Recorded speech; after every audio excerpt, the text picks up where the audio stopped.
Halo teman-teman, kali ini kita akan membahas tentang proses belajar mengajar pada orang dewasa dalam kegiatan penyuluhan. Proses belajar pada orang dewasa tentu saja berbeda dengan anak-anak. Untuk mengetahui bagaimana proses orang dewasa dalam belajar, yuk kita simak video berikut. Berikut adalah langkah-langkah pokok dalam proses pembelajaran orang dewasa. Langkah pertama adalah menciptakan iklim belajar kondusif. Iklim belajar sangat berpengaruh terhadap bagaimana cara orang dewasa menerima materi yang kita sampaikan. Yang kedua, diagnosis kebutuhan belajar. Yang ketiga, proses perencanaan. Yang keempat, memformulasikan tujuan. Selanjutnya adalah mengembangkan model umum. Yang keenam, menetapkan materi dan teknik. Teknik pengajaran yang kita gunakan akan berpengaruh terhadap bagaimana orang dewasa bisa memahami materi yang kita sampaikan. Yang terakhir adalah evaluasi. Pada pembelajaran orang dewasa, ada sebuah tahap yang disebut sebagai Action Learning Cycle atau sebuah siklus yang terdiri dari 4 tahap. Yang pertama adalah Reflection Stage atau tahap refleksi. Tahap ini merupakan sebuah tahap ketika peserta diminta kembali menelaah apa yang telah mereka pelajari atau lakukan sebelumnya. Yang kedua adalah Conclusion Stage. Pada tahap ini, peserta diberi waktu untuk menyimpulkan berdasarkan apa yang dilakukan dalam observasi dan pembelajaran. Yang ketiga adalah Plan Stage.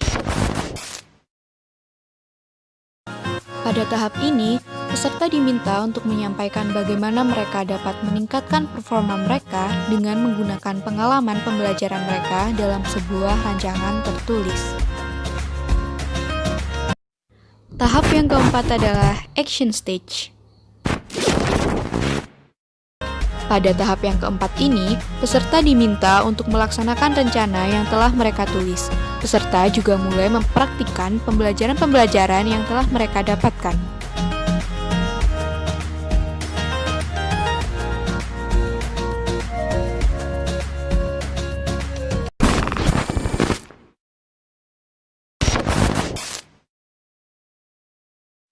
Sebagai pelajar, orang dewasa memiliki korelasi negatif antara perubahan usia dengan kemampuan belajar. Korelasi negatif inilah yang pada akhirnya menjadi hambatan. Hambatan terbagi menjadi 2 jenis, yaitu hambatan psikologis dan hambatan fisiologis. Yang pertama adalah hambatan psikologis. Hambatan psikologis dipengaruhi oleh beberapa faktor, di antaranya kebebasan, tanggung jawab, motivasi, daya ingat, keluarga, dan latar belakang sosial. Selanjutnya adalah hambatan fisiologis.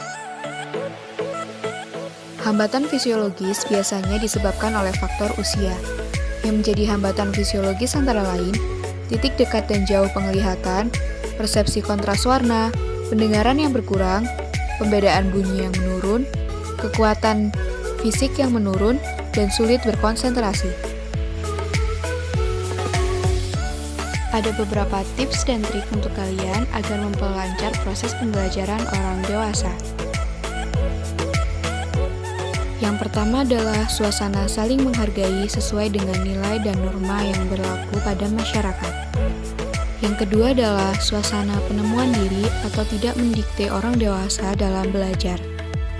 Yang ketiga, orang dewasa berpartisipasi aktif atau terlibat secara langsung dalam proses pembelajaran.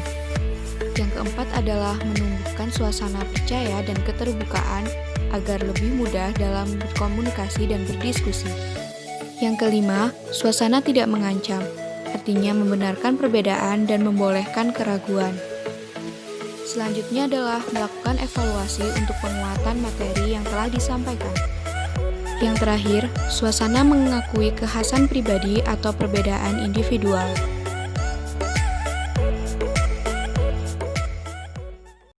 Itu tadi beberapa hal yang bisa saya sampaikan. Terima kasih sudah menonton sampai akhir. Semoga ilmunya bermanfaat. Bye-bye!